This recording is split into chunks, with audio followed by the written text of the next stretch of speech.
democrática de acuerdos, consensos y normas de funcionamiento. Y esto es lo que denuncia la oposición. Vamos a hablar de esto con el senador Luis Naidenov, que nos atiende en esta tarde. Naidenov, ¿cómo le va? Buenas tardes. ¿Qué tal? ¿Cómo están? Buenas tardes. Bien, muy bien. Gracias por atendernos. Bueno, ¿qué fue exactamente lo que pasó? Bueno, en primer lugar, nosotros, hay dos cuestiones que tienen que ver con la sesión del día de ayer, Sí. que de alguna manera, a modo de síntesis, se explicaba con anterioridad. En primer lugar, nosotros, en el marco de la excepcionalidad consecuencia de la pandemia, hemos aprobado un protocolo provisorio para que se sesione de manera virtual y que los temas a tratar estén acotados a lo que tenga que ver con la emergencia. Esto es pandemia, con su mirada económica, social, con sus incidencias desde el punto de vista sanitarista. Eso fue lo que se aprobó. Entonces, hace un par de semanas, en el Senado prácticamente venimos asistiendo a un nivel de confrontación y de tensión política que nada tiene que ver con, quizás con la hoja de ruta del sentido común, el interés de la gente, de los emprendedores, de las pequeñas y medianas empresas que están en una situación desesperante, sino con esta especie de redoblar la apuesta, esta especie de imponer una agenda de como nosotros lo llamamos, de tribunal paralelo de juzgamiento del Senado, para investigar hechos que tienen que ver con la gestión de Cambiemos. Lógicamente, que nada de esto, desde una comisión bicameral de seguimiento de la deuda, o esta comisión antojadiza de seguimiento de la deuda del Banco Nación con Vicentín, tiene que ver con la pandemia, sino que obedece a otro tipo de propósitos. Vos tenés dos cuestiones: el alejamiento del protocolo que fue acordado y votado por unanimidad, y en segundo lugar, lo que es mucho más grave, primero desde el punto de vista reglamentario que pasó ayer, que tuvo que ver con la aprobación de un proyecto de ley que no reunió la mayoría necesaria para que se lo considere como tal. Claro, que se aprobó con mayoría simple. Con mayoría simple, y una comisión investigadora por disposición reglamentaria requiere los 2/3.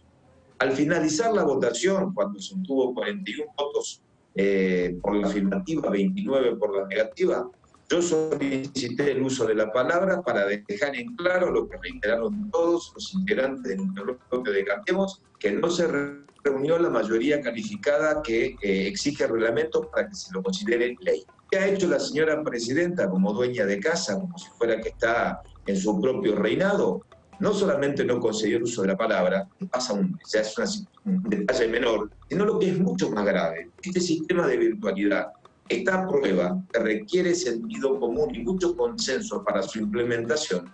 No tuvieron mejor idea que desconectar los micrófonos y desconectar el sistema. A ver, para que se entienda, se den cuenta que estábamos en el Senado, en una sesión presencial. Solicito el uso de la palabra, se apagó la luz, y cuando levantaste te das cuenta que no quedó nadie. Eso es lo que han hecho. Es un escándalo. Es un escándalo lo que está denunciando. Pero es un escándalo institucional que tampoco nos sorprende. Es decir, porque la virtualidad... A ver, ¿por qué nosotros aprobamos un protocolo para la emergencia? Y únicamente los temas de pandemia. Porque este es un sistema que está a prueba, este es un sistema que requiere acuerdos y fundamentalmente respeto a las reglas de juego democráticas. Y creo que respetar las reglas de juego democráticas es algo que excede el denominador común o el lenguaje político del kirchnerismo.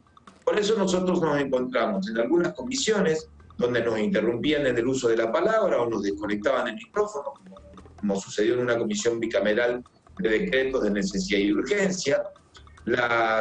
Lo que ha pasado en la última sesión, por supuesto que es un escándalo, pero se inscribe hay que tener dos miradas sobre esto. Por una parte, esta hoja de ruta que yo te decía, lo que tiene que ver con todas estas comisiones bicamerales, donde el kirchnerismo se quedó en el tiempo y están enfermos de pasado. Todavía no asumen que son gobierno. Pero lo que es mucho más grave es que hay una realidad que nos pega todos los días. Y la realidad que nos pega todos los días, y la que deberíamos abocarnos desde el Senado, desde el Parlamento de la Nación, el kirchnerismo distrae con este tipo de maniobras. Entonces, ¿qué se tapa con la pandemia? Porque hoy estamos esperando que dentro de 2 horas el presidente anuncie, seguramente con otro PowerPoint, la prórroga de las cuarentenas, que es lo único que conocimos en los últimos días, o prácticamente en estos 180 días de que el gobierno asumió. No hay nada para ofrecer. Y acá está la responsabilidad política de Cristina.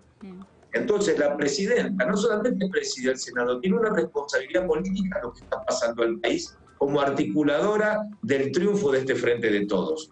Pero no se puede tapar el sol con las manos. No le alcanzan con las comisiones investigadoras, no le alcanzan con responsabilizar a Cambiemos, la deuda de Cambiemos como responsable de todos los males. Este es un gobierno que nos anunció en el día de ayer que se va a pagar el aguinaldo en cuotas.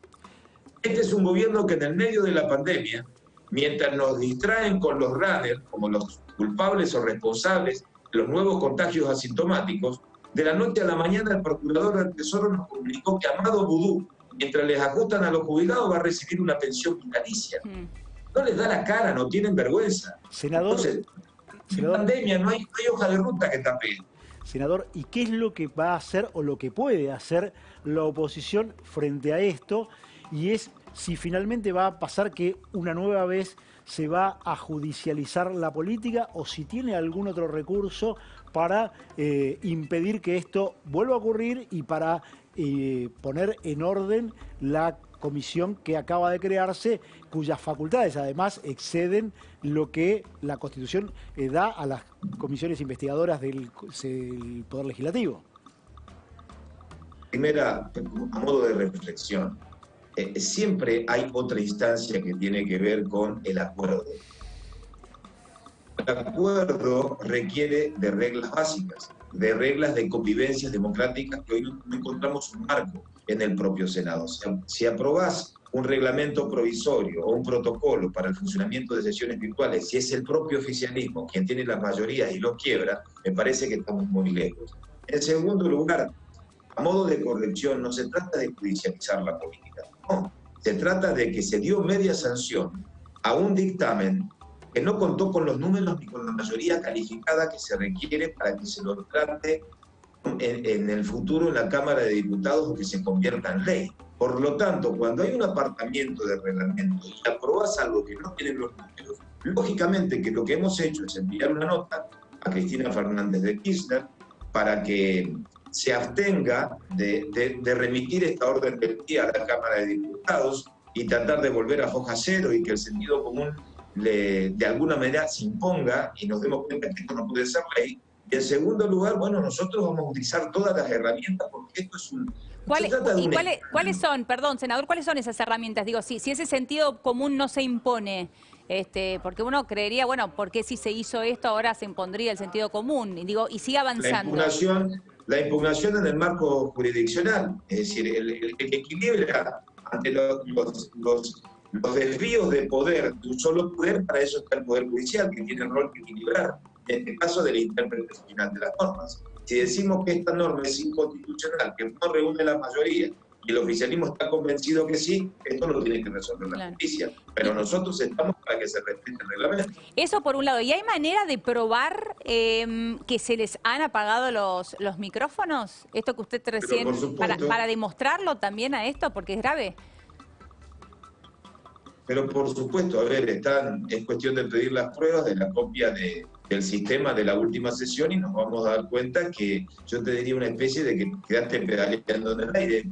Pedías el uso de la palabra, la presidenta mirando los costados, los integrantes del interbloque solicitando el uso de la palabra y nos desconectaron el sistema. Te repito, es decir, hacer de cuenta que anularon la sesión. Es una sesión que está viciada de nulidad, pero viciada de nulidad por soberbia política. La sesión está viciada de la soberbia y de la intolerancia en la conducción que hoy detenta el oficialismo en el mundo. Y si el oficialismo no se da cuenta que tiene que asumir su rol de gobernar, y gobernar significa también cohabitar, respetar las reglas del juego, me parece que vamos por muy mal camino. El Senado se ha transformado en los últimos tiempos, yo lo he dicho en el día de ayer, para algunos senadores están convencidos que están en una guerra, cada semana buscan un enemigo, trincheras y cascos puestos. Yo creo que esa no es la salida para la Argentina, ni tampoco es lo que la gente votó. La gente no lo votó a Alberto Fernández para esto. Bueno, tendrán que dirimir sus diferencias internas y encontrarle sentido común. Porque mientras perdemos el tiempo con maniobras distractivas de comisiones bilaterales, hay gente que baja las persianas, gente que está desesperada, que no les alcanzan los ingresos, este gobierno no tiene plan. Se aboquen a gobernar, que le harían un sano favor a toda la Argentina. Naidenov, muchísimas gracias por su tiempo. No, gracias a ustedes. Hasta luego, buenas tardes.